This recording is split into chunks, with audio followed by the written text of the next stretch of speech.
Welcome to TT's Corner. I just want to talk about a couple things that been on the news. Golding and Nickeisha Burchell responded to the voice note, and they should have just stayed quiet because what they said made no sense, and they spoke it around in circles as if they take the Jamaican people for fool. And we're not interested. Honestly, we're just not interested in the response.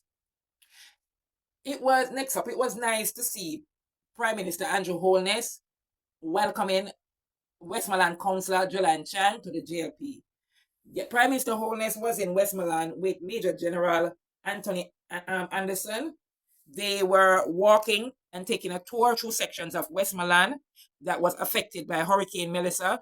They evaluate the area and the long-term utility restoration. And while they were at it, a couple of people received modular homes. And as you know, whenever anything good happens, guess what? The PNP, members of the PNP, somebody have to say something negative. Oh, while they were doing the tour, Dayton Campbell and Dwayne Vaz was with the Prime Minister and Major Anderson. So that is a good look, But Member of Parliament, Isaac Buchanan, he thinks of the modular homes as trailer park.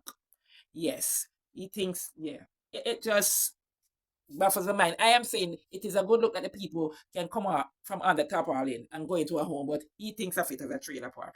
You know what? Can't put him in practice, honestly. Next up, former ambassador, U.S. ambassador Donald Tapia. He finally let the world know that it was members of the PNP who gave them a dossier on Daryl Vaz when that's why his visa was revoked.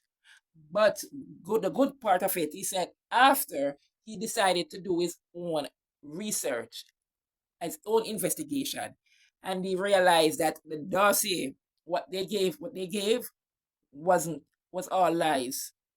And he apologized to Daryl Vaz and he gave Daryl Vaz back his visa.